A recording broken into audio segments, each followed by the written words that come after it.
My name is Jack Pasea, and you're listening to episode 92 of the Who's on Top podcast.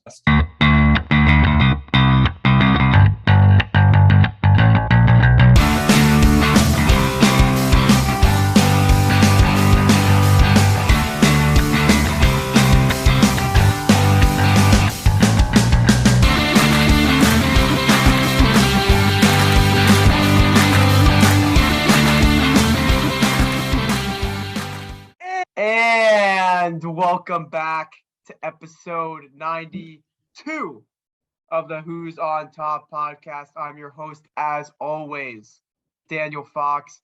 And boy, we have a good episode for you. Ellis finally gets his dream. We're going to talk some college basketball, even though we had one of the most crazy sporting weeks in recent memory. But before we get into that, let's introduce our analyst first. I alluded to him earlier. The Joe Buck of women's college basketball, Ellis Gordon. What's good, guys? And still at Johns Hopkins and freshly shaven, the mayor himself, Jeremy Giles. What's up? As always, at your service. And our guest, our college basketball insider from Rutgers, Jack Pasea. What's up, everyone? Glad to be on the show. All right, so let's get right into it. Well, actually, we're not going to get right into it because Ellis he finally won predictions. It's been nearly 2 years in the making, and he won it not in convincing fashion, but in a tiebreaker because he got 53% of it right, and he won because he made the tiebreaker college basketball. So that's really good for him, and I'm gonna give him some time to do a victory something. Yeah, whatever. and I'm gonna go a little more in depth in the numbers. So after 10 weeks of predictions, Jeremy came in last with 31 out of 62 right. That's 50%. It's not my best week. Not your best 10 predictions. weeks, rather. 10 weeks, yeah. Jacob. Also, Jeremy clearly had a chance to win. Yeah, Jeremy, you had a chance to win this week, and instead he picked the same. So a little insight to the predictions. Jeremy was not on last episode, so we did predictions late after all of us did our predictions. And Jeremy was down 4, so he could have came back with a miracle. Jeremy could have easily just picked the other teams and came back, but he didn't. So I was like, Jeremy, why didn't you do that? And he was like, I want to get him right. And I was like, Jeremy, the 76ers are down by 30 points. And he was I was wrong. I will say, I was picking with pride. I did not want to fall below 50% because that would just and be you did. In fairness, you did not fall below 50%. Anyway, so, Jacob and me, Dan, all in a 3-way tie, 36 out of 62, 58%. So we all dropped from our 62% last week. But 58% is respectable. But it came down to the Big Ten tournament. Dan had Illinois winning it. Jacob and Jeremy had Wisconsin. I had Purdue. Turns out none of the teams won it, but Purdue got to the finals. Therefore, the tiebreak goes to me, and I take our first 10-week predictions victory. Now, I'll do a little victory speech. I thought about it all night. I was like, should I be obnoxious like Dan? Should I be obnoxious like Dan does when he wins? But I was like, you know what? I'll be respectful. Dan, Jeremy, Jacob, my competitors, they fought hard. They had a hard fight. And just because they weren't as good as me doesn't mean they deserve any less respect because, I'm just great. So, listen, good predictions all around. I'm excited for round 2 of the predictions. But, yeah, let's move on to some quick sports news before we get into our bracket. Wow, what a loser. All right, let's talk about some baseball. Oh, Matt Olson just traded. As we speak, we got more breaking news. Matt Olson traded to the Braves. That is crazy. Not only does that mean Matt Olson is now a member of the Atlanta Braves and the A's are in full rebuild, but that means Freddie Freeman will not be signing back in Atlanta. So that's crazy. But before we get to baseball, it takes some pretty big news for me not to talk about baseball first. And that means Tom Brady's coming back. I don't know. I was sort of reflecting on what I thought he was going to come back. I'd sort of made my peace with it. Obviously, I thought such an intense competitor, it doesn't really make sense for him to go out on the top of his game. I thought there was always a chance. But this news came out of nowhere. I was shocked. And he's coming back. And he got his center back. Ryan Jensen signed a big contract with the Buccaneers to for 3 more years. Godwin got the franchise tag, so the whole gang's coming back. Tom Brady at 45. I don't know when he's going to retire. Like, I don't even know what went into his process. There's so much we don't know, but what we do know is that for at least one more season, we get to see the greatest to ever do it suit up one more year. So I'm very excited. But let's talk about baseball because I'm all in on baseball right now. I usually am, but this month especially. The lockout has ended, and we're going to get into the specifics of the lockout in a little bit. Actually, let's get into them now. So we finally had a CBA agreement. There's so much going on the last week that we do not have time to get into. But a new collective bargaining agreement was reached. So let's discuss what was in that agreement. There's a lot. The luxury tax was raised from 210 million to 230 million. There was a new 50 million arbitration pool for players 2 years service or less. Actually, not 2 years service or less, but for young players. The minimum salary was raised from 570,000 to 700,000. There's now a universal DH. There's a 6-team lottery for the draft. The qualifying offer, which basically means teams could offer a qualifying offer to a free agent and get draft pick compensation. If they declined, that is eliminated. And the playoffs are now expanded to 12. I said that already. And some rule changes for 2023. We're going to have bigger bases, a pitch clock, and band shift. So a lot of things in the CBA agreement. I'm glad it came together. The players definitely, this is one of the most player favorable, still incredibly owner heavy, but one of the most player favorable agreements in recent memory. And we're just glad to be playing baseball. So the agreement was reached, and we're having a crazy free agency period because there's still a lot of free agents unsigned, and spring training is starting up today. A lot of teams are reporting today. Games start on March 17th. So let's recap quickly what happened before Ellis falls asleep. Robbie Ray. Excuse me. I wrote down Robbie Ray. Carlos Rodon, White Sox All-Star from last year. He's going to the Giants. Nelson Cruz, 41-year-old DH, is going to the Nationals. Another All-Star from last year, UC Kikuchi of the Mariners, former Mariner, now going to the Blue Jays. Chris Bassett, another All-Star. He's going to the stacked Mets. Sonny Gray to the Twins. Kershaw 1 year back with the Dodgers. Jeurys Familia going from the Mets to the Phillies. Mitch Garver was flipped to the Rangers for Isaiah Kiner-Falefa, who was then flipped in turn in one of the most surprising deals I can remember with Josh Donaldson for Gary Sanchez and Gio Urshela. And of course, what I just mentioned, Matt Olson happening moments ago is going to Atlanta. So things are crazy, and they're only going to get crazier.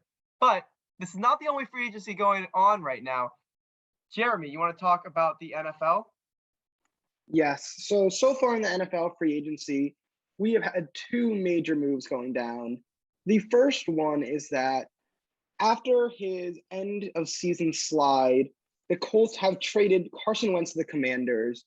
This trade they didn't receive that much with it. The Colts got I believe, a 2nd pick, a conditional 3rd that can become a 2nd if Carson Wentz plays 70% of snaps, and I believe they swap seconds. But the biggest thing with the trade is the Commanders are now eating Wentz's $28 million cap hit, which allows the Colts to go get another quarterback. I know people thought possibly Mitchell Trubisky or like a Jimmy Garoppolo. They haven't been sure yet.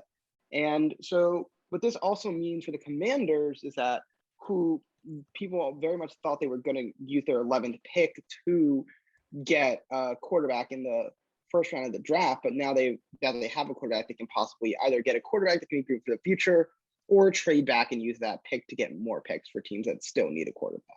Oh boy, we're talking about the Cowboys now. Oh, God. So I'm very upset that we're getting rid of our best receiver, our wide receiver 1. You could talk about CeeDee Lamb and Michael Gallup all you want. They're not Amari Cooper. We just refuse to throw him the ball. So, at that point, it's kind of natural for people to think that, Amari Cooper is maybe washed or something like that, but he's not. He's still a really good player.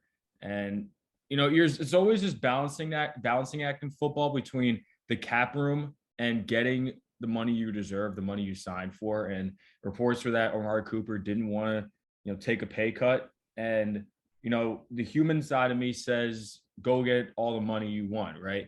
But then at the same time, there's a salary cap and it's real in the NFL. And, we're paying Dak $1 billion a year to be quarterback. We're paying Zeke $2 billion a year to be our running back. And we got big contracts across the offensive line. It's really hurting our cap room. And, Amari Cooper is unfortunately going to be the guy that goes. So I'm not very happy at the moment. We got Michael Gallup off a torn ACL with a team-friendly deal from what I see. We'll see where it goes, this season, but not happy. CeeDee Lamb's really got to step it up if we really want to be competitive on offense, and Zeke's got to come from out the grave. It's gonna be interesting, but I think you can tell by the tone of my voice, I'm not very happy with how things have gone this offseason. Okay, well, that was the tip off. I didn't do that at the beginning, which is weird, but just one update on that Matt Olson trade.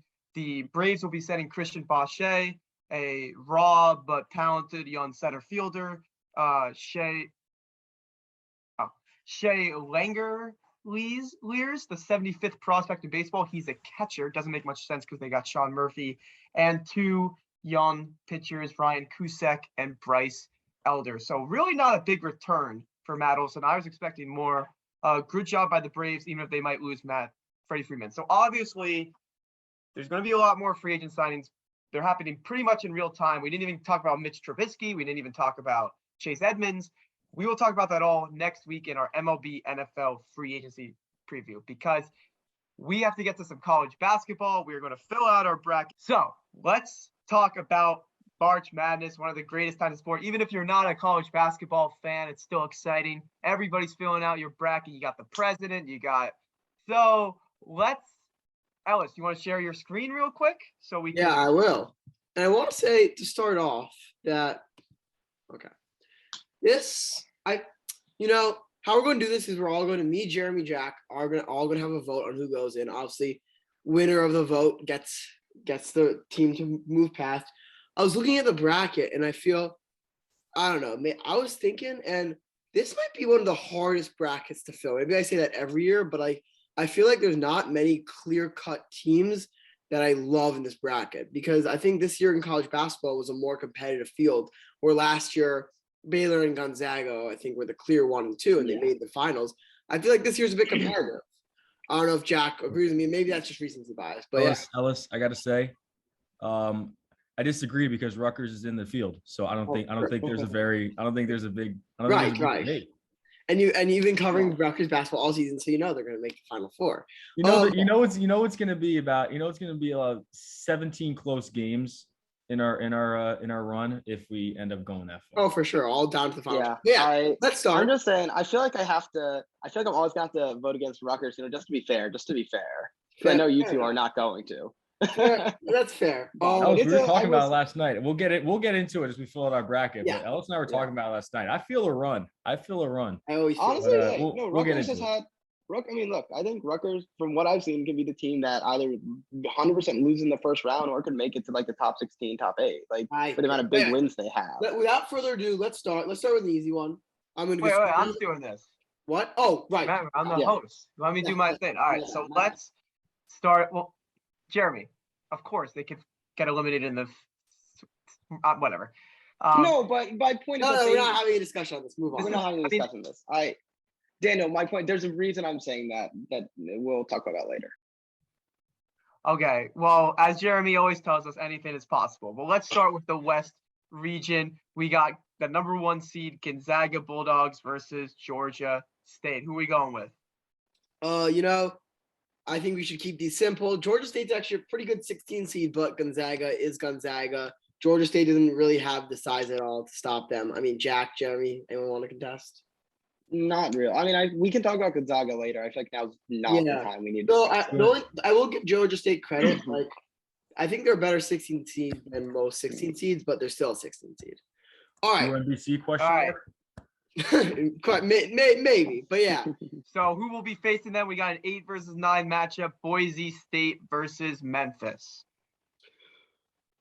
All right, I'll take. I've thought about this one a lot because I've seen a lot of websites rank Boise State ahead of Memphis. Boise State as a sleeper team to go far, but I think people are sleeping on Memphis. They had a horrible start to the season. Everyone thought they were out of the tournament by January, despite having 2 5-star prospects and Amani Bates, the best 5-star prospect in the country. But Amani Bates goes down for the season. But ever since then, Memphis has only lost 2 games. They are, I believe, 11-2 in their last 13 games. If someone would correct me on that, I'm 90% sure on that. I believe that's correct. According to what I was looking at, they've been playing as the 5th best team in the country. Yes, the 5th best team in the country since February. This is Since one of the February, hottest teams. And yes, Boise State, they don't really have a weakness. They've got a good scorer in Marcus Shaver, but I love hot hands when it comes to March. Teams that come into March with playing amazing basketball. I'm voting for Memphis. Jack, Jeremy. I'm fully with you. I mean, I think the biggest thing to me is that it's whoever's hot at the moment. At least for me, I know that at least for me, Memphis is getting hot at the moment. I don't think without Imani Bates they can necessarily go too far, but I 100%, like I said, they probably lose the next one to Gonzaga, but I do think 100% that Memphis makes it past the first round. Jack? Yeah, I mean, I'm really interested to see what Memphis does because, like, I think what everyone said, they had a really rough rough start to the season, I'd say. And with Imani Bates, guy who thought he was going to be, a top 5 pick in the NBA draft, it'll be really interesting to see if he can go on a March run maybe and improve that draft stock. And Penny Hardaway and the crew, it should be a good game. I got no problems with Memphis winning this game. Also, against Boise State, is they're a horrible free throw shooting team, and free throw shooting is a underrated skill in March when you're in close games, like the 8 and 9 shooting goes, and it can free throw shooting is an underrated ability. Yeah. Period. I think free throw shooting is a lot more important than what people like to be on. We got the UConn Huskies at the 5 seed playing New Mexico State, the 12 seed. Anyone take it? I can start off this one. Oh. I think I don't know. I think for me, it's very much goes to how strong UConn's been. I know that they are the 5th seed, but I think they've been playing better. RJ Cole has been playing really, really well this year. They have one of the top centers with the Adama Sanogo, and I don't think this will be that competitive a game. I think to me, I'd say pretty strongly UConn. This is an underrated 5 seed. I will also vote for UConn. Jack, objections or stay the course? I can't go against UConn. Danny Hurley is, New Jersey blood in him. Bobby Hurley, of course. Actually, Danny Hurley lived in my hometown for a while. Fun fact. Really? I don't think I can go against Danny Hurley here in UConn. They also got an extremely good team. If you follow Jerry Carino on Twitter, he does a lot of Seton Hall / Big East work. Great follow on Twitter. Shout out Jerry Carino.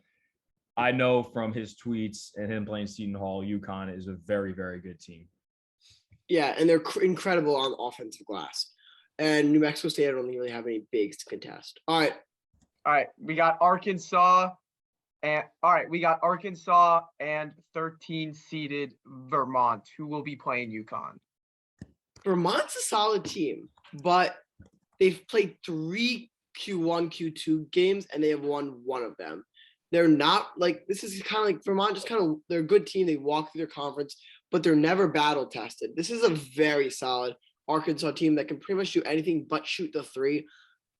I just don't, Vermont is usually a bit slower team. They control the pace, but Arkansas I think they play well enough that they can push the pace how they want to. And I don't think an upset is happening here. Jack, Jeremy, any other thoughts? Yeah, I mean, I very much think I agree. I honestly think, I can definitely see Vermont going far in this tournament. I mean, I think the big thing is they just haven't faced that many good opponents, so it's hard to say, right? Yeah.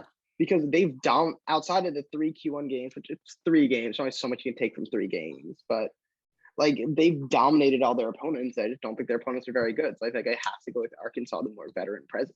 But my point is, I would definitely say Vermont could be a sleeper team. All right. Jack, you gotta go. Yeah.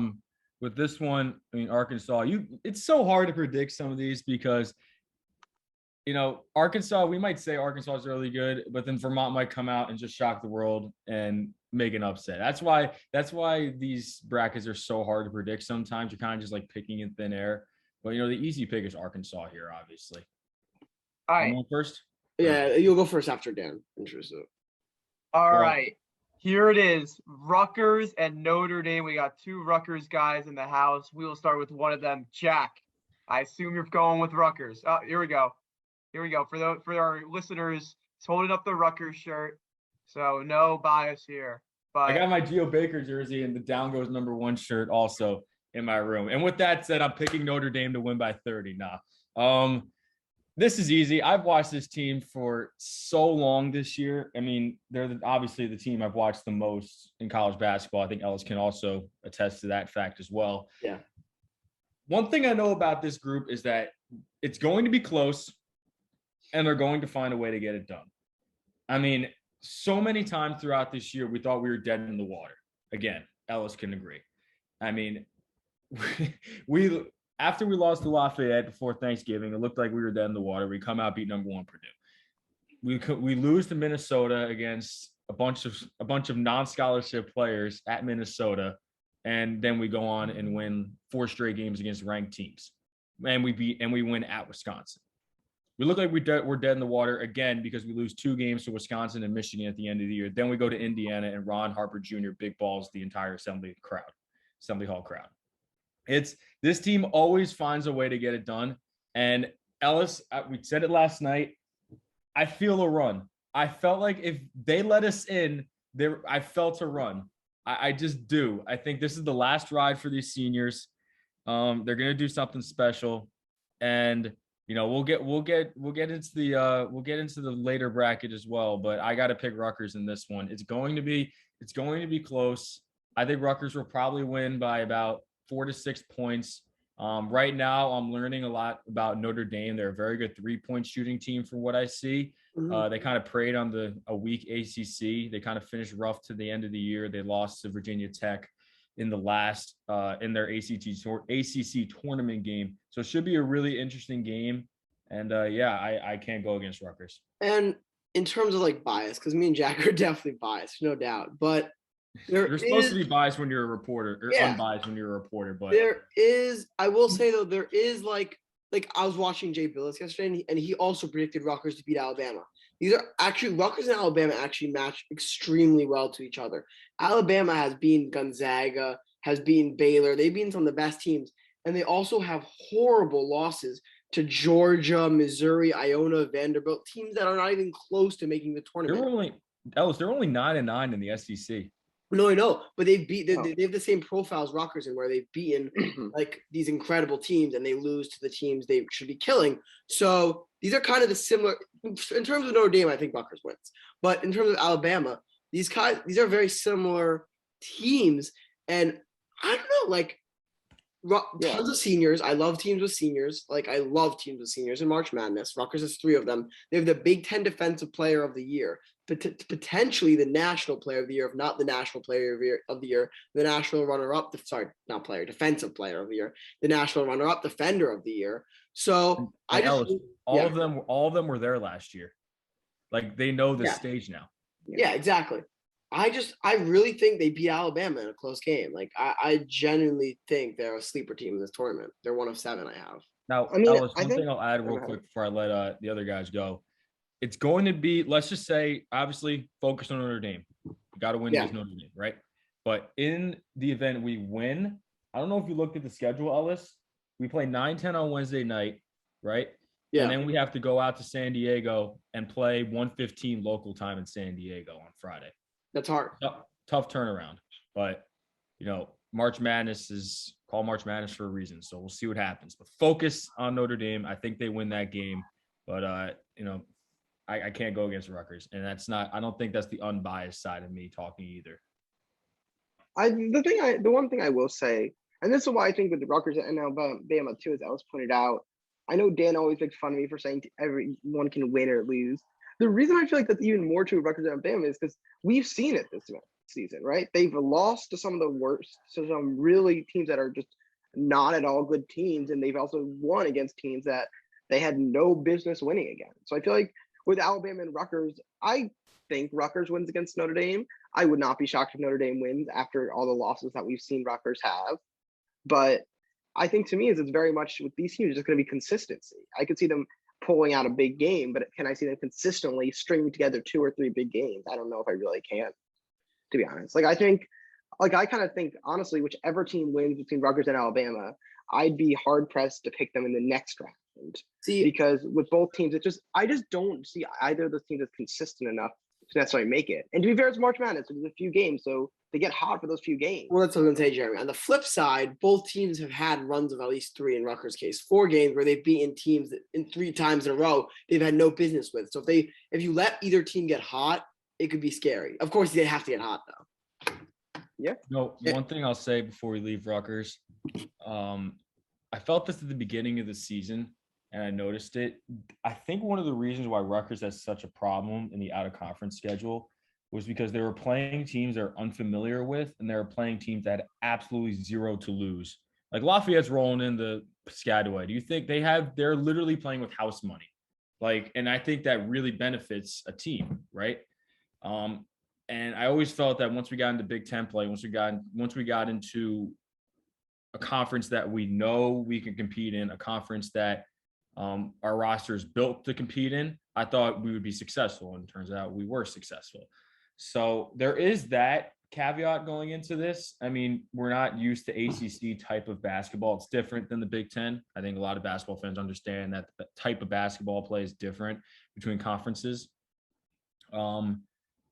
But I think the thing that's not working in Notre Dame's favor is that they're not playing with house money. I think both teams got a lot to lose. So it'll be interesting to see how Rutgers responds to an ACC team after playing Big Ten teams for about 2 months straight. But that's one thing I thought I'd mention. All right.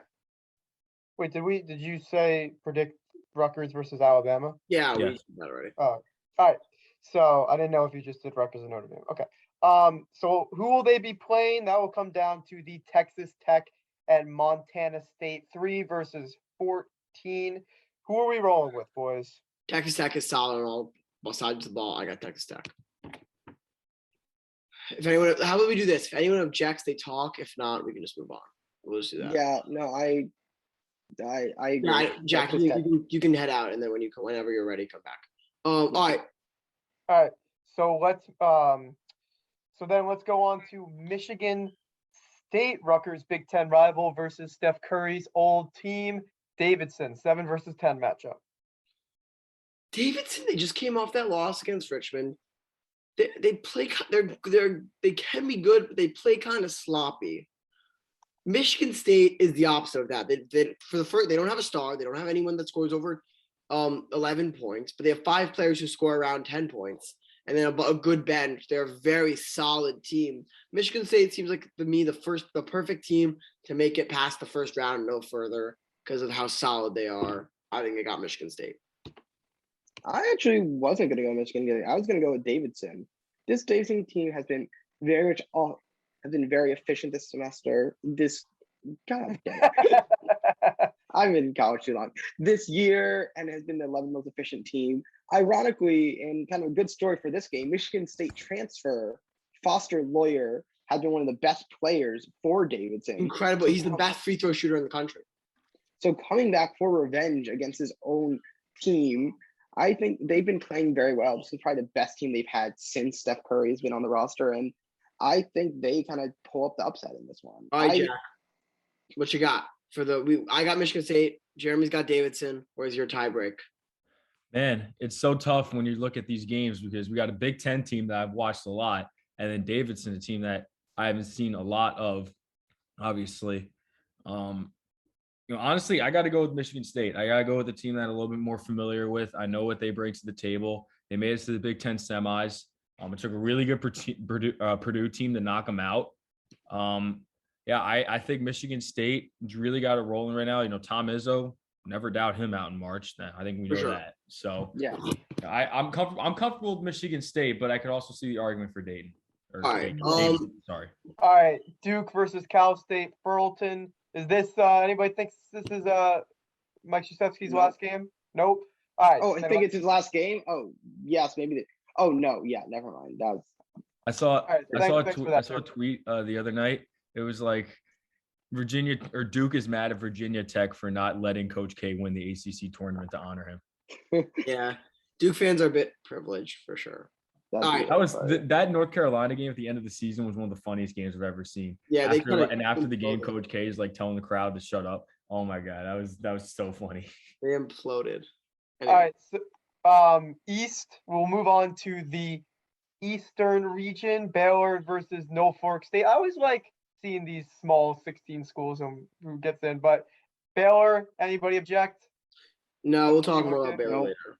All right, so let's go on to an 8 versus 9 matchup. You got the aforementioned Tar Heels versus Marquette. Okay, this is I like to do my own personal bracket. This was the hardest game to pick for me because North Carolina until the last 4 games have been all season, not great. Then they really turned on the last 4 games. Marquette have been up and down, but they've played 12 Q1 teams, extremely battle tested. They've won 6 of those games, so they can pull off the upset. I really don't know for this one. When it came down to it, what made me pick UNC is they've been a bit hotter as of late. And thus I guess I'll pick them, but Shaka Smart's a great coach. I don't know, but I'm picking UNC because of vibes, I guess, really. I'm also going with UNC here. I just think UNC is the more experienced team. They've been in this tournament. They've been up and down this tournament for years. If you go to UNC, you're going there with the expectation that you're going to be in this tournament. This is going to be what you're going to be judged upon. And I just think, to me, I know it's the Hubert Davis's first season, but even him, he's worked in like teams in the tournament before, and I just don't see UNC going out in the first round. I know Marquette's been here too. It's not exactly like they haven't been in the bracket before, but I guess for me, it's just I think when it's a toss-up, I trust the more experienced team. All right.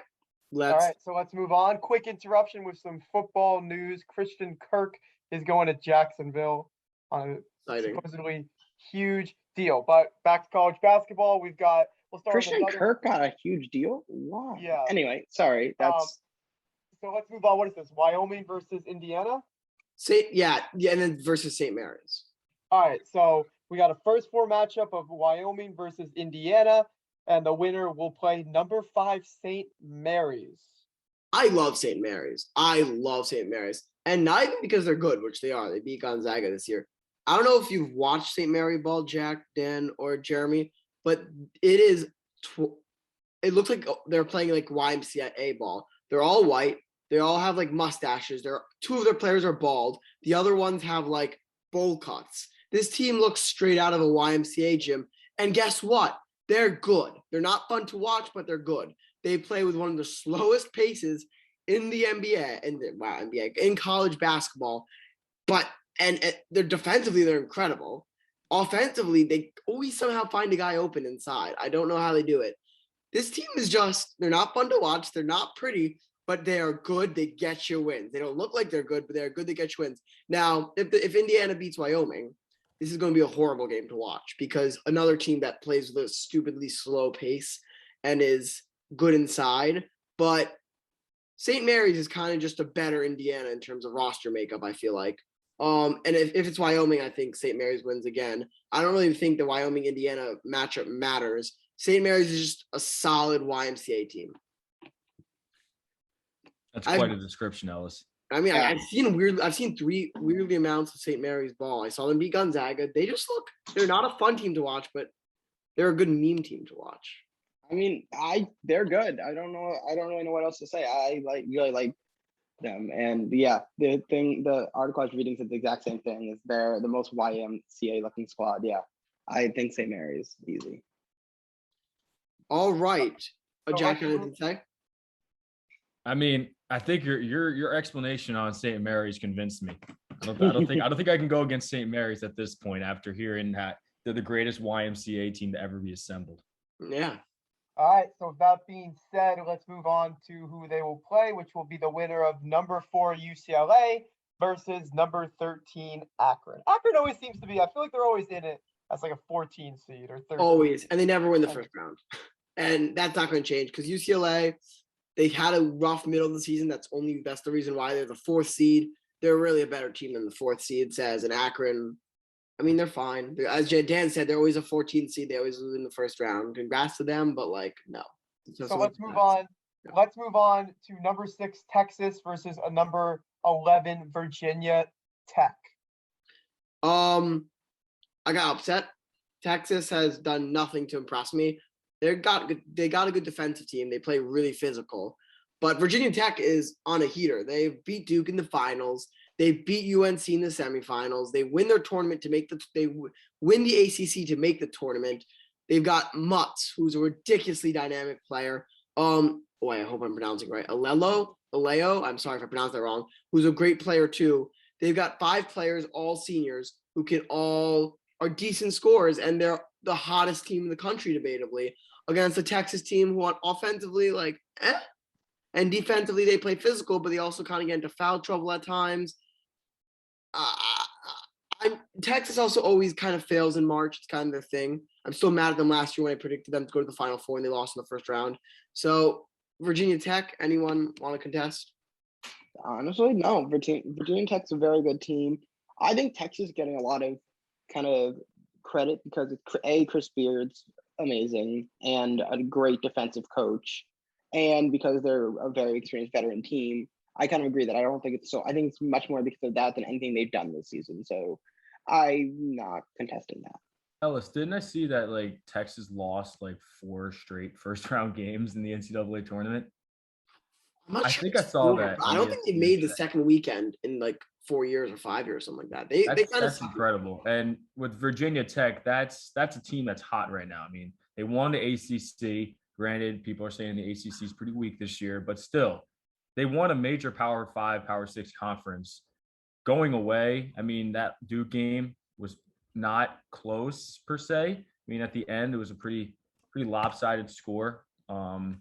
And yeah, I don't think when you got a team, when you're looking at any sport, I mean, it could be the NFL, could be the NBA, could be anything. You want to go with the team that's playing their best basketball at the right time. And Virginia Tech is absolutely doing that, winning the ACC and, rolling into March Madness on a really good roll. And, that's the type of team you want to pick in March Madness. Okay, so let's move on to Purdue versus Yale, 3 versus 14. I think we can pretty easily. I think we can pretty easily say Purdue here. It's a crime that Purdue's a 3 seed is kind of crazy, given how good they've been this year. Does anyone contest that? No, Yale's not even a good Ivy League team. They just got lucky in the tournament. Yeah. All right. Let's move on to Murray State versus San Francisco. Bill Russell's old team, 7 versus 10 matchup. Yeah, San Francisco is a very good team, a bit underrated, but it's unfortunate, and they're actually favored against Murray State by 1.5. But it's unfortunate they go against the Murray State team, who I am obsessed with. This is not John Moran's team, but they're incredible on offense. They're very good on defense. They're underseeded at 7. They won 30 games this year.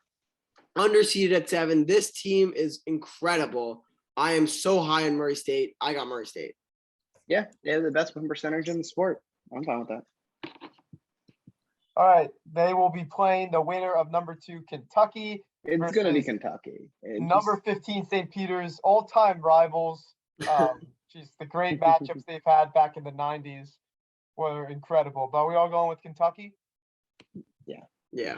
All right, so I'll wait for Ellis to scroll back up. Hassan Reddick to the Eagles. That's interesting. Blake will be happy about that. That is actually interesting. Okay, so that's. All right, let's move through these 1 to seed. Arizona, any objection? Yep. Yeah, Dan, you just introduced it. I'll just go through it. All right, number 1 Arizona versus some letters that I don't know what they represent. Are we all going with Arizona? Bryant, right? Bryant. No, Peter Kiss, man. What are we gonna? Ellis, what are we saying about Peter Kiss? I mean, he is the best scorer in the nation, but the team around him kind of sucks, and he's also inefficient. Like, he kind of just takes up a lot of shots. Listen, he's a Rutgers legend. This is gonna be like the Rutgers tournament. Yeah, but Peter Kiss versus Ron Harper Jr. Peter Kiss was, by the way, a rock just for Dan and Jeremy. He was a Rutgers player for 3 years, didn't start, and then he's now the leading scorer in the nation, O'Brien. But either way, Arizona is an incredible team this year out of kind of nowhere. And I don't really care that Peter Kiss can score a lot because they can shut him down because he's not even that efficient from three. He shoots 29%. So I got Arizona. But no hate to Peter Kiss. Absolutely They no will- hate. All right, so we're going with Arizona. They will be playing, in our eyes, the winner of the local Seton Hall Pirates versus the TCU Horned Frogs. Who we got? And This is Joe Turn. I can't say it's without bias, but bias, for those who don't know, I grew up like 5 minutes in South Orange, the town of Seton Hall. But I'm going Seton Hall here. They've been good of late. They've won 6 of the last 7, although they had the bad UConn game. But I think they have some good players. Jared Roden's been pretty good for them, and Gary Richmond. They haven't ever been dominant, but I really can definitely see them pulling this out. Because I think they've been relatively hot. I go to contest. Seton Hall is a very good team. I like defensive teams in March, and TCU is top 20 defensive team. They play with defensive tenacity. They got Mike Miles Jr., a great scorer. The rest of the team can't really score, so I understand why you'd pick Seton Hall. But man, the rest of the team can play defense. They are incredible on defense, and I got TCU with the first round upset. Jack, be this tiebreaker. Seton Hall, man. Oh, you're going anti New Jersey here. I'm You know what, You're Ellis? from South Orange. You know what? Huh? I'm going anti New Jersey as well. I will stick with TCU. Listen. I like Seton Hall. I actually think they're a good team, but TCU, I like TCU. All right, Houston, UAB. UAB is actually, I always forgot. Yeah, my bad. All right, so let's move on. We got our first, what region is this? South region matchup set. Let's move on to the second one. First, it will be Houston, number 5 seed, going up against UAB, another team that always seems to sneak in here at the 12 seed. UAB is underrated, but Houston's Houston. All right, with that being said, let's move on to the number 4 seed Fighting Illini versus number 13 seed Chattanooga. Ready for this analysis? Chattanooga is underrated, but Illinois is Illinois. Yeah. No, Okay. Also, I think Illinois is a bit underrated this year too. I think they're better than a 4 seed. But anyway, continue. Yeah, I agree.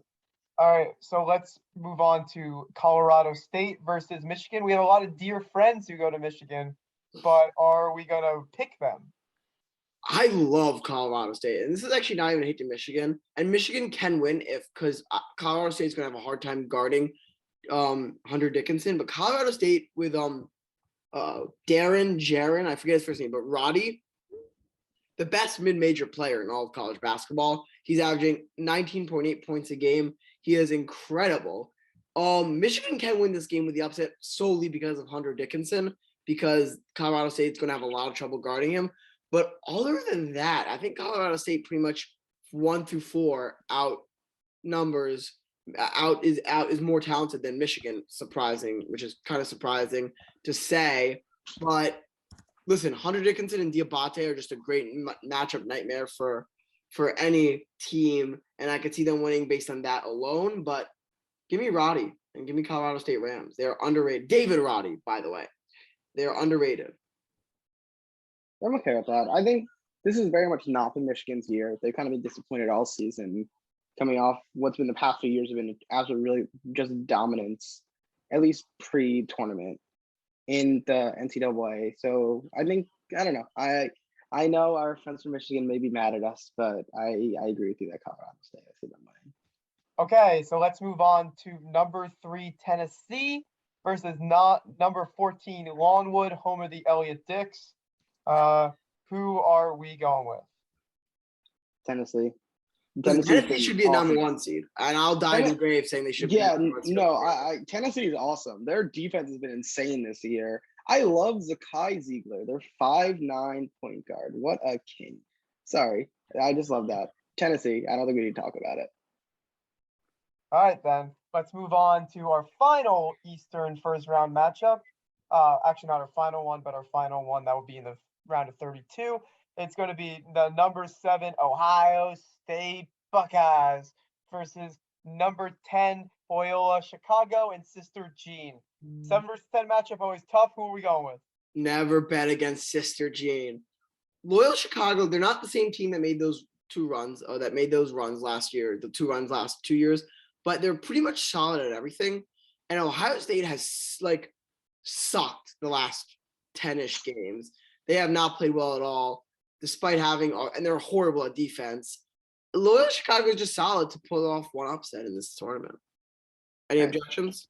Can I also just shout out their coach, Drew Valentine, who's 30 years old, the youngest person to do it, I believe, since 2004, which is kind of crazy. But yeah, no objections. All right, then let's move on to number 2 Villanova versus the number 15 Delaware Blue Wait, are they the Blue Yeah. Hens? The Yeah. Delaware Blue Hens. Yeah, let's move on. Villanova. Okay. Who names their team Blue Hens? Such a bad Okay, name. Jim.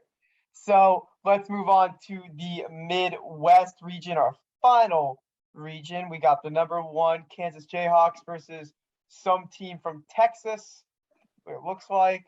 But yeah, we're all going with Texas. So let's keep moving on. We'll go to San Diego State. the Going with 18th. Kansas, by the way, for our radio listeners. Don't worry. Okay, so we're going to go with number 8 San Diego State versus number 19 Creighton, home of the Doug McDermott. This is a hard one too, but 8-19 is always hard. Creighton's been very hot. They almost beat Villanova in the finals. I like teams that specialize in something. San Diego State, despite having horrible offense, is just an incredible defensive team. That's always been their MO ever since Kawhi Leonard joined their team. Was on their team. I like the defense. This is going to be a gritty game. Don't be surprised if the score is like 60-58 and San Diego State wins. Any objections? No objections here. I'd also shout out that not only are they defensive, but Bradley also is one of their best 3-point shooters in the nation. So they do have some offense ability. They do a 5. Yeah, they can shoot 3. Jack, any objections? Nope, no objections to that. I'll take it. All right. Iowa, Richmond. Sorry, Dan. Stop! All right, let's move on to our next matchup, which is the number 5 Iowa Hawkeyes versus number 12 seeded Richmond. Iowa's good. They're good. I don't know. Richmond's a good story, but like there's nothing. And they're fine, but like they got a guy with a mullet. That's cool. But like other than that, they got really nothing else. Yeah. All right, so who will they be playing? That will be the winner of number 4 Providence versus number 13 the U San Diego State. All right, and South Dakota State, I should say. I will pick San Diego State. South Dakota State, I got you. South Dakota. Oh my God. South Dakota State. This is the best shooting. Listen, Providence, great season. I mean, yes, some people say, I don't like people who like say their season was all luck because they won like 10 games decided by 5 points or something like that. But they got blown out in the Big East tournament as the number 1 seed, making them the 4th seed in the bracket. South Dakota State are the best field goal percentage in the country and a top 10 3-point shooting team in the country. This team can score. This team should criminally underrated as a 13th seed just because they didn't play anyone good. But I don't care. Providence, it was a great run, but South Dakota State upset. Anyone want to object the upset? Well, I guess honestly, I don't know if I really see it. I do think we should have some upsets in our brackets. I'm okay having this be one of the upsets. And the one thing I will say is that Providence was doing well all season. They recently had like a blowout to Creighton. So, and we're obviously blown out. But honestly, I do contest the upset. I think Providence is the better team. And I don't see them after a game like that. I see them rebounding. I don't see them kind of giving up and getting knocked out. So I do contest. Jack, you're the tiebreaker. Honestly, I like the upset. You gotta get random sometimes with these upsets, and I think this is a good idea. Sometimes like picking a needle in a haystack for some of these upsets, but I like it. Yeah. And then, all right, let's move on to number 6 LSU versus number 11 Iowa State. Let's see what role Shaq plays in this game. And give me Iowa State, another upset. Yeah. This is gonna be up Yeah. because LSU hasn't really impressed me all season. I guess they've won the games. LSU doesn't have their coach, bruh. Like, Right, that too. I forgot about that too. Fired coach for misconduct. Iowa State, a great defensive team led by Isaiah Brockington, the Penn State transfer, leading the team in points and rebounds. Great player, and he can lead them. He can lead their offense, and LSU just is not impressive to me. For me, it's simpler than that. I'm not picking a team without their coach to win. Like, just that's it. All right, let's move on. Number 3, Wisconsin versus number 14, Colgate. I'm going upset again. I like this. I like Colgate. They shoot 41% from three as a team. They're a great 3-point shooting team. They almost upset Tennessee last year. Came up just short. Tennessee is a better team than Wisconsin. Wisconsin relies pretty much on Johnny Davis only, as Jack can tell you, when Johnny Davis is out of the picture, they struggle mightily. And Johnny Davis coming off a little bit of an ankle injury, I believe, or lower leg injury. They lost. They just got blown out in the quarterfinals to Indiana. I like this Colgate team. I'm going with the big upset. I very much contest that. Wisconsin, first of all, yes, they're carried by one player. I agree, Johnny Davis is very good, but Johnny Davis is like probably been the breakout player of the year. I'm not at all scared of having him be carried. Also, you're forgetting about Brad Davison, Tyler Wall. They do have other players. I admit that. What's his name? I admit that. Sorry, I admit that Davis is very much the best player, but Wisconsin still has been a good team this year, and I don't know. I very much contest this upset. I very much contest it as well. Now, there is a thing about Big Ten teams recently and how they don't do as well in the tournament. Excuse me. I don't know why, but I've seen Johnny Davis up close and personal at the Rutgers games. He is like Devin Booker in college. That's my best comparison to him, comparison for the NBA. And he's such a good player. And Wisconsin is such a good team. Like Brad Davison's extremely good. Tyler Wall, very good. They're a very cohesive unit. You watched it when they came to the RAC, or Jersey Mike's Arena. When they came there a couple weeks ago, they're a team that's been through the wars. They're a team that definitely you can trust to be calm in these big moments. And I don't know. I know I keep saying that you got to get random sometimes when you do these upsets, but I don't see Wisconsin losing here. All right. Okay, let's move on to number 7, USC versus number 10, Miami. This feels like an old school football matchup, but who are you going with here in this March Madness? Miami struggles inside, and USC has Isaiah Mobley. That's enough for me. Yeah, no, I agree. Miami, this is also their first year back in the tournament. After a while, USC is much more experienced in the tournament. Okay, so let's go to number 2, Auburn versus Prime Times team, Jacksonville State. Are we all going with Auburn? Anybody contest? Anybody got anything to say? Auburn's very good. Yeah, I got it. All right, Jack, you gotta head out. All right, peace out. All right, see you. Yeah. Thanks for coming, dude. Nice Thank meeting you. Thank you everyone for having me on. Really good conversation so far. Looking forward to seeing what you guys come up here. Hopefully Rutgers is at the end of this. Hell yeah. All right. We'll see. See ya. All right, so Jack had to head out as we begin the round of 32 with number 1 Gonzaga versus number 2 Memphis. I'll be the tie-breaking vote now. Yeah, that's what I was gonna say. Yeah. Gonzaga's too good. Memphis is hot, but it's eventually talented. Yeah. I have no arguments there. The next game is one of the best games, I think. I'm sorry. All right, well, don't jump the lead. We got number 5 UConn versus number 4 Arkansas. I think this is an insane game because the Huskies have been really, really good. They have like a very good offensive, pretty balanced team, to be honest. Well, Arkansas even still have been very good defensively. They did well last year, and I don't know. Who are you picking, Alice? I think I probably would go with Arkansas here, but I'm contest. All right. And I love Arkansas. I think they're actually the better team. But UConn, it feels like UConn is the perfect team they're perfectly made to beat a team like Arkansas. UConn, they struggle against teams that can shoot the 3-point ball, the 3 ball, and also have a big man that can contest. I always forget first name, Sonogo. Arkansas is a team that their weaknesses is they don't have a big man. They do not have a great big man, and they can't shoot 3 balls. They rely on JD Notae and Chris Likes to drive into the basket, along with Jalen Williams to drive into the basket and get buckets. But I think Cole will shoot and both those players can shoot threes incredibly well. I think Cole and Jalen Williams does play center. He is good, but Sanogo is just so much better defensively. I think Cole will get hot from three. I just really think UConn matches really well with this Arkansas team. If they're going to win, the key to this game is for Arkansas, Jalen Williams. Can he play good defense? Can he when he gets the ball, score on Sanogo inside?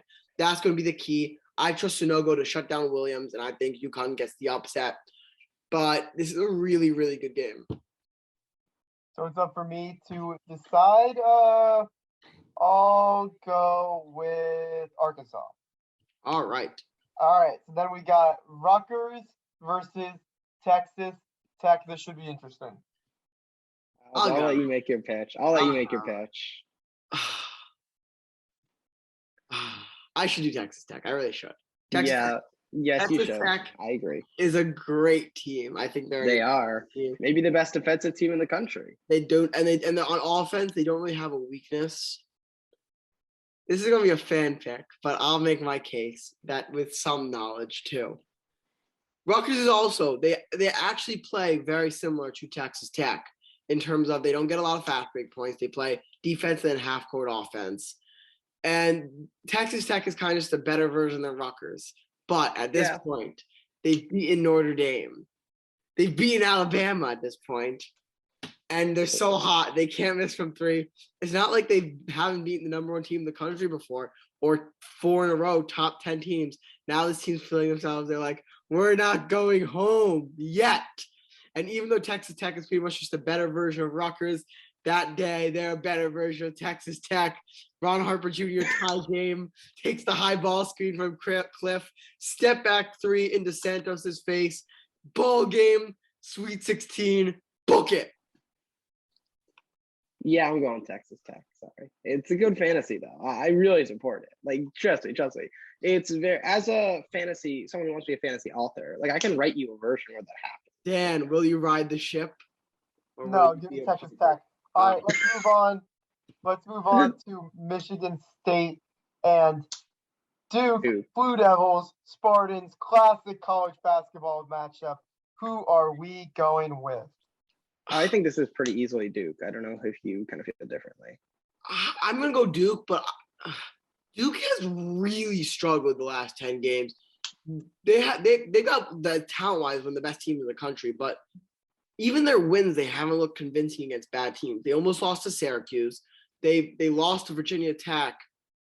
The reason why I'm going Duke is because Michigan State, I think you need at least one star to beat Duke. And Michigan State, it might be the most well-rounded team in the tournament, but they do not have a star. I'm going Duke. All right. North Carolina, Baylor. Oh, sorry. Baylor. Yeah. All right, Baylor, North Carolina. Seems like we're both going with Baylor. St. Mary's versus UCLA. Who are we going with? I think I'm gonna be with you on this upset, Alice. I know I don't have the upset. Sorry. Really? You have UCLA. I think in March it's just so hard because I think these are two great teams. I really do. I just think UCLA, talent-wise, they're a great team. They're again, I said they're a bit underseeded because of how bad their middle of the year was. But recently they've been great. They've got UCLA they've got 6 players who should be starters. They don't really have a weakness on the floor. I just think in a slow game, UCLA just puts up a couple more buckets to beat St. Mary's. But I understand where you're coming from if you pick St. Mary's, Jeremy. No, I don't think St. Mary's they've been very, very good defensively. They've been really hot recently. They've swept San Francisco and Notre Dame. They've beaten Gonzaga, who's probably the number 1 overall team this year. I just think they're very much in a hot streak, and and you say UCLA has 6 great players. I'd argue say St. Mary's, I think, still has 5 really, really good quality players. And I think it just with how good they are kind of defensively, I could very much see them. To me, St. Mary's would kind of be the sweetheart team of this year. They very much potentially could be. But I'm taking St. Mary's. UCLA is also very, very good. I would say they made an incredible run last year, and they very much kind of been I still think they're underseeded at 4. I think both these teams are underseeded is what makes it hard too. Yeah, I agree. Dan, But so your tiebreak? I'll go St. Mary's. I don't hate it. I don't hate it. Okay. All right. Virginia Tech, Purdue. Purdue. Oh, sorry. You go on to it. My bad. All right, Tech, Purdue. All right, Virginia Tech, Purdue. Who we going with? Purdue's great. This is where Virginia Tech talent just loses out. yeah, no arguments. Purdue's great. Okay, so that means they'll play the winner of Murray State versus Kentucky. Alice, Murray State is already checked here. Is that a coincidence? I didn't mean to do Not a that, coincidence. but Perhaps. it does segue nicely to the fact that there's no Kentucky's a great, great team. They can win it all. But this is just a gut check on I am feeling Murray State. They're a better team. They don't have a player like Ja, but they're debatably a better team when all this is a better team than the team that Ja had all around. This is a great team. I just think there's no reason why Kentucky hasn't even necessarily been playing bad. They have the player of the year in Oscar Tshiebwe. But gut check, Murray State's great. Give me Murray State.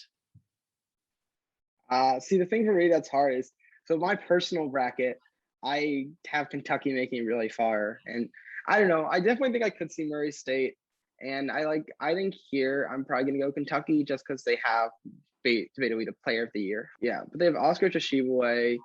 They have. I think they could easily have been the 1 seed of this conference if this wasn't such an insane conference. It's not that I couldn't see Murray State. I think they're a good sweetheart team, but I'm going with Kentucky. I just think they're a top 5 team in this tournament. I think it's too strong to pick against Kentucky. And I said, for me, my sweetheart team that's in this kind of bracket is very much as the St. Mary's. So Foxy? All right, first off, Jeremy, it's adorable, but there's no such thing as a sweetheart team. It's a Cinderella team. That's No, sweetheart team. The thing Cinderella. It's considered Cinderella, actually. Well, Sweetheart. Wait, I'm gonna look it up right I'm not. now. I'm not changing my term. I like sweetheart. You can make a Sweetheart huge team term, is just it's very much not a thing. but it's okay. You can make your own terms. You can make it your own term. But I'm gonna go with Murray State because I think we need some upsets in this bracket. All right. I have Kentucky going to the final, winning the finals of my personal bracket. So I hope you're too wrong. bad. Arizona TCU. Any objections to Arizona? No, TCU is a great No. defensive team, but unfortunately, they're playing one of the best offensive teams and just more experience. All right, Houston versus Illinois, another 4 versus 5 matchup. Jeremy, you go. I'm still deciding. I think for me, I'm picking Illinois just because I think Illinois is a really, really good team.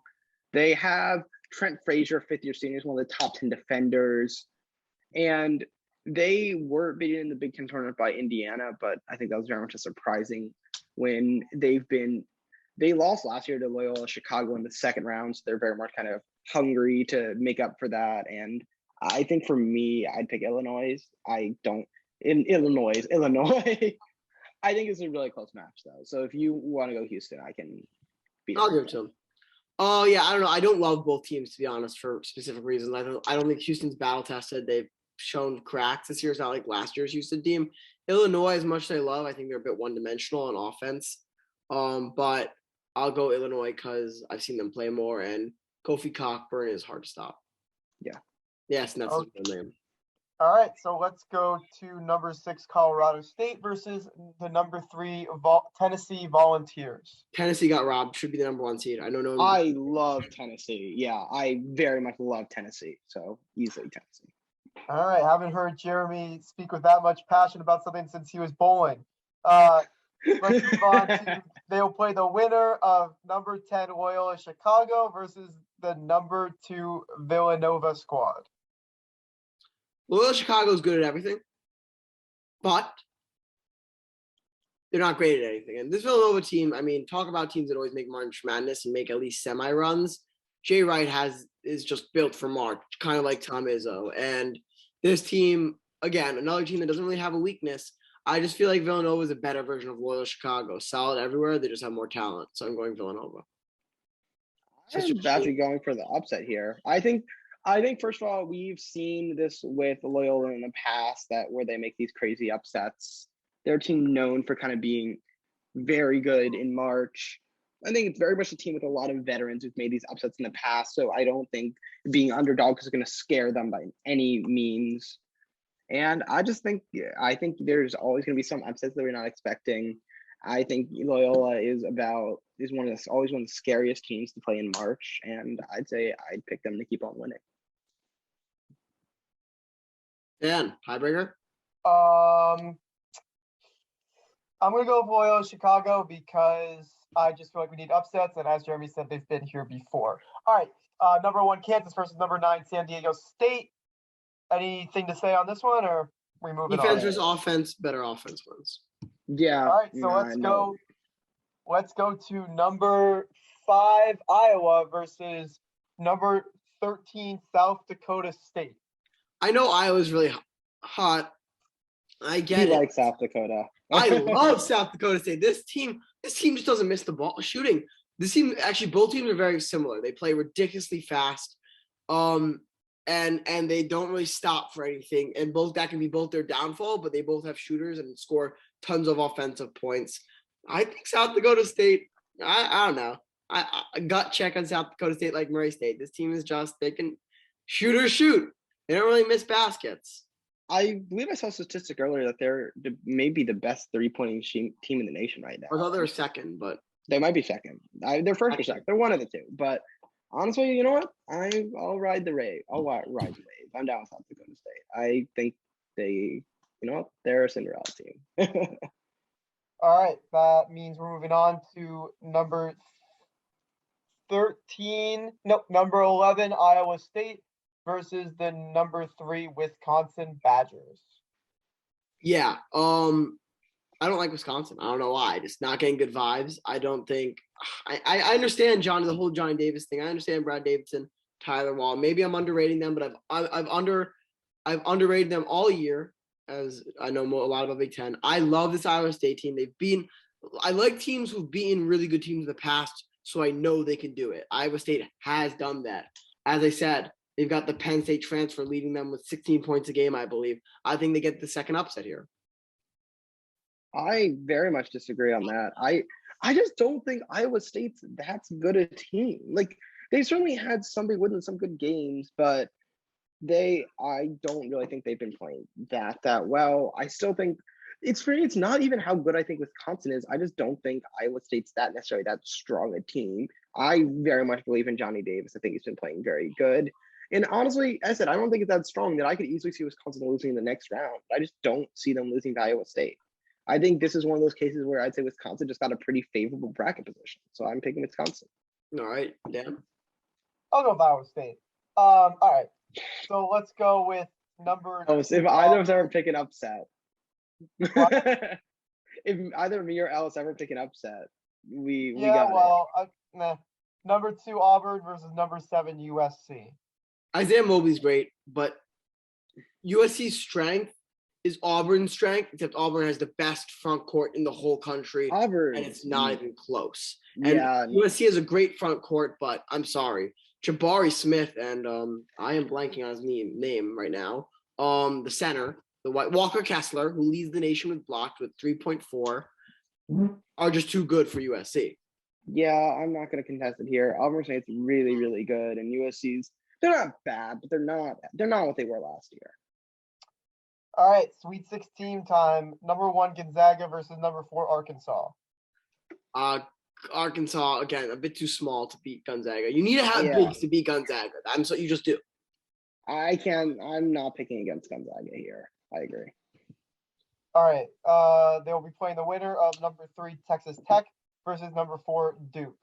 And this is Coach K's last game because Texas Tech pulls off it's a 3v2, so it's not really an upset. But the upset, Duke talent-wise should have the best team, but Duke's a team that does not, other than Paulo Banchero, they do not pass the eye test. They don't look battle tested. They kind of look like every time they've had adversity, they've kind of shriveled up and died. UNC game, Virginia Tech. They pretty much lost almost every game in the ACC tournament. They almost lost to Miami. They almost lost to Syracuse. They've been playing with fire the last couple of days. I get it's Coach K's last game, but it's Coach K's last run, so you could say this should be Duke's year. But it was Coach K's last home game in Cameron Indoor. They lost. It was Coach K's last ACC tournament, and they lost. Talent-wise, there's such a disparity between Duke and Texas Tech, but Texas Tech plays such good ball. I've seen a lot of Texas Tech this year. They play with heart. They play with grit in the close games. Dos Santos comes through. They've got 1 through 5. This is a Texas Tech team that simply wants it more than Duke. I am fully in agreement.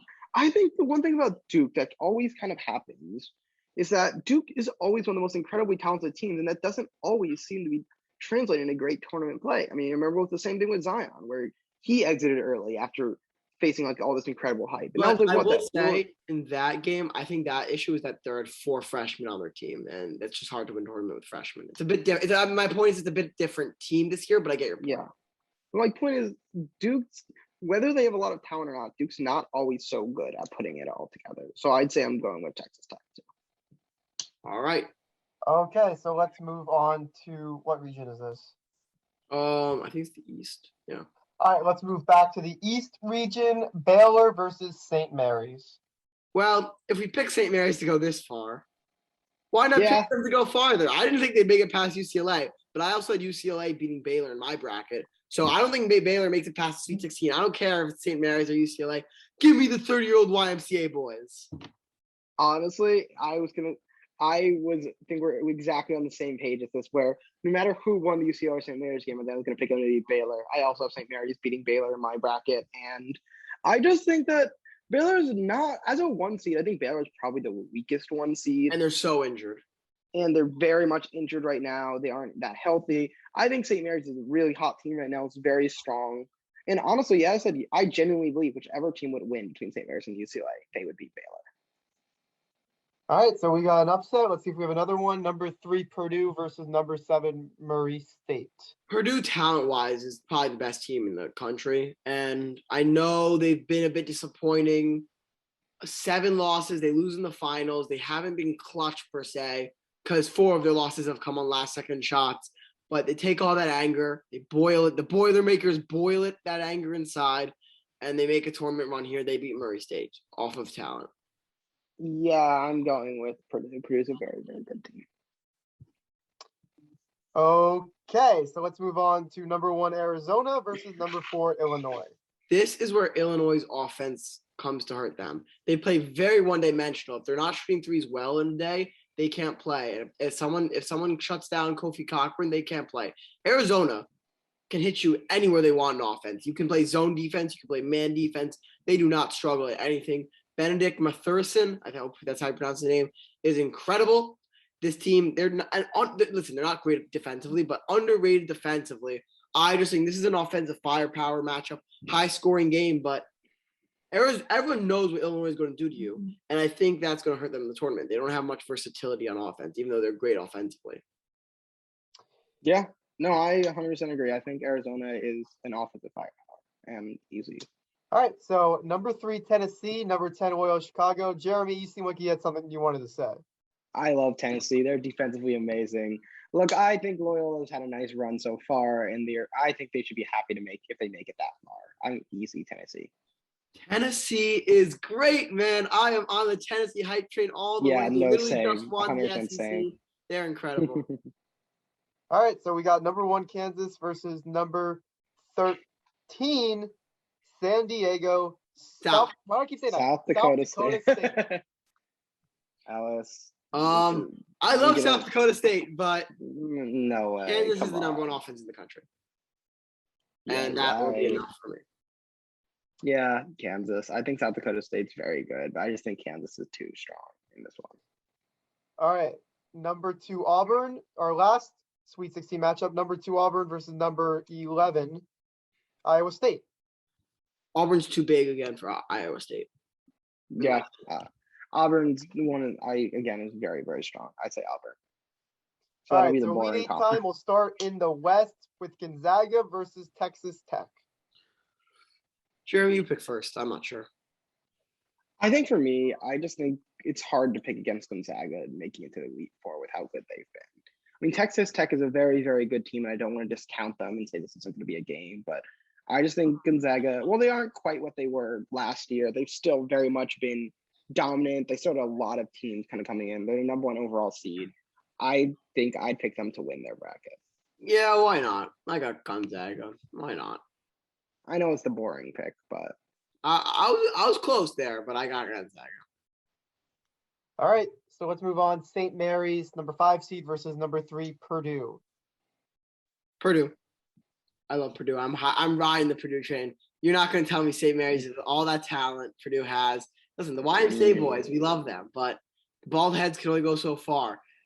I mean, Jaden Ivey's the second coming of John Morant. Purdue's just not nearly athletic enough to deal with the most athletic team in the country. And listen, let me hype up Purdue a little bit. They can hit you so many ways. They've got 7 players who can score.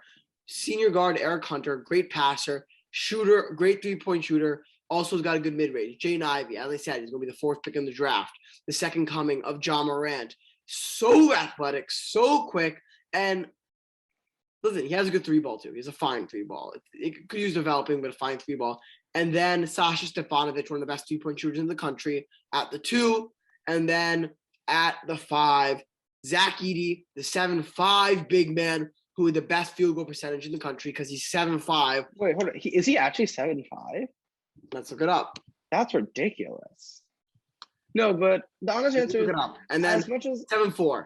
And as then much as I Real okay. quick, Trevion Williams, when Zach Edey gets in foul trouble, is the best passing big man in the country and is one of the best. I know he's a little bit bad defensively, but is one of the best scorers in the country. This team is just stacked. And the thing I will say is, watch out. This is probably, in my opinion, the best conference out of all of them. There's just so many top teams here. Like, I'd argue all 5 of the top teams in this conference are just very, very strong. Yep. All 7, actually, probably if you go to Murray State, is really strong. So I think whoever can make it through that gauntlet, I'd be very scared to face them in the top 4. And I'm okay with Purdue. I love St. Mary's, but I am totally okay with Purdue making it. All right, I let's move on to number 1 Arizona, number 3 Tennessee, a team we seem to love here. Do we have them upsetting the Wildcats? I think there we- you go. I love Texas. I just think that's not Texas. Sorry. My bad. I love Tennessee. I just think they've won 7 straight. They've won 12 of the last 13. They're incredibly hot. They are probably the best defensive team. They have Zakai Ziegler kind of helping them on offense. They are currently the 3rd in defensive efficiency. They're peaking at the right time, and I think I'd have to go with Tennessee. I love them. I think they're so hot. I will. I'm very sad about this, but I will contest. As good as Tennessee is, as much as I think they're the 5th best team in the country, maybe even 4th, I think Arizona is the best team in the country. They're so good offensively. Tennessee's going to have trouble because, yes, we love Zakai Ziegler, but they've got their backcourt, as good as it is who's their second guy? I'm blanking right now. But I'm not sure. Who's also incredible in the backcourt. They're both really undersized. I'll tell you in a second who they are. They're both really undersized. I think they play bully ball. Kennedy Chandler. Thank you. Yeah, I was gonna say Kennedy. Volkov is incredible. This team is just so solid, but they're missing that something that I think Benedict Mathurin gives Arizona. Arizona's just so good. Like, I don't know. They are so good. I cannot see them losing. I got contest with Arizona. Dan.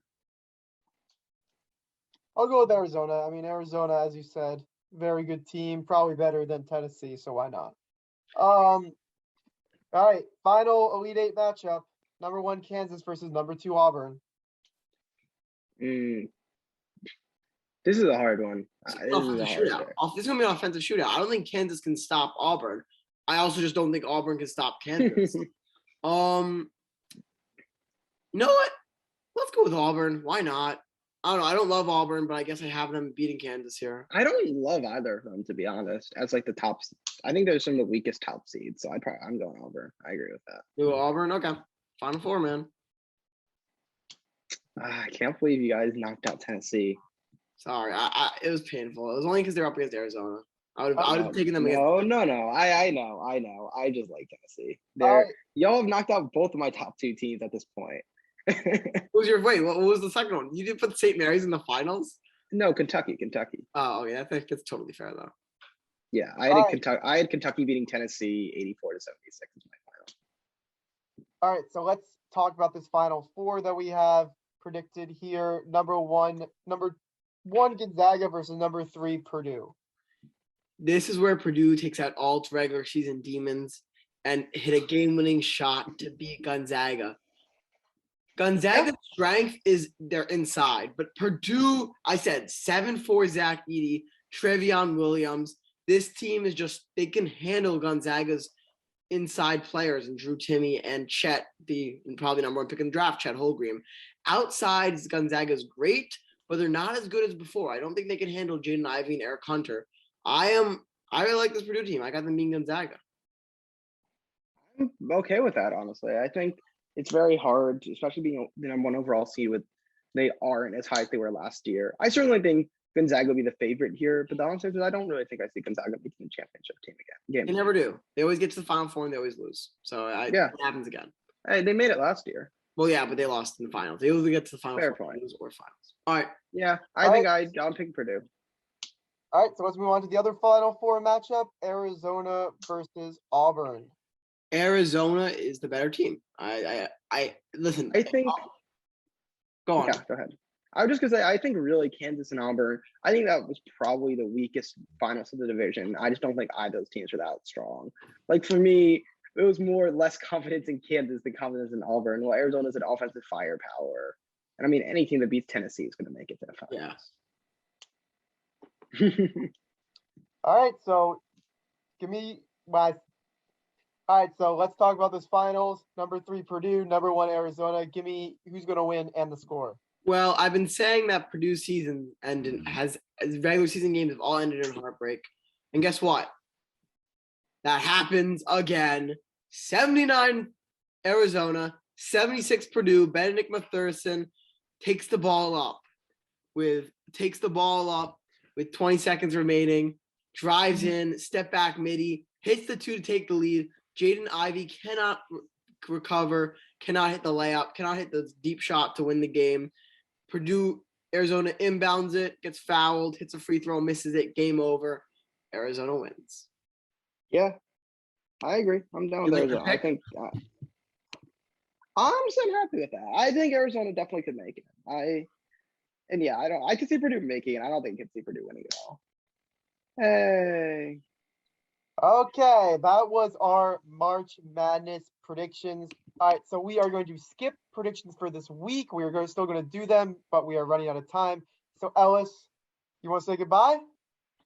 Yeah, we're gonna cut off on the wacky sport of the week for this one. That's okay. It is what it is. We'll do it next week. Thank you for listening to the March Madness special. Hope this helped you fill out your brackets. Hope this helped you fill out your brackets. Hope you have a great bracket. Hope you win some money. I know I am going to. Probably not because it's in the end, disclaimer, it's mostly luck, unfortunately. But yeah, hope this helps you out.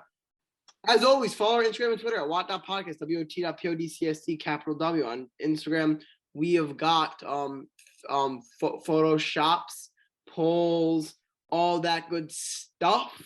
You will probably have some March Madness polls to go along with it. Of the first, second, and third weekends. When new episodes out, links in the bio for all our episodes. Twitter, same thing, links in our bio for all our episodes. There you can keep track of the standings and also always know when the new episodes out, links in our bio as well. YouTube, post our highlights on YouTube so you can see our pretty faces at Who's on Top, WHO, space O1, space TOB. Like, subscribe, comment, turn on the notifications bell, all that stuff. And if you just want to listen to our podcast, normally we are on all streaming platforms, but we're most listened to on Spotify and Apple Podcasts at Who's on Top, _S there, all spaces. Like, subscribe, and turn notifications bell. We usually post Saturdays. This episode is a special episode, so it will come out Wednesday or Tuesday before the tournament, but usually we post Saturdays, sometimes Sundays. So do that. Next week, you got to stay tuned to us because we got a crazy episode as well. NFL free agency, MLB free agency, talk about who won the MLB lockout, all that good stuff. action-packed, jam-packed episode next week. So stay tuned for that when we're back in school and Jeremy's on break this time. Yes. I think that's anything else to add, boys. No, I think we're I good. think All we're right. good. That is it. So thank you, Jack Bisaya, for coming on the podcast. With that, have a good week. Hope you stay safe. Hope you stay healthy. Hope you enjoy the podcast and goodbye. Goodbye. Goodbye.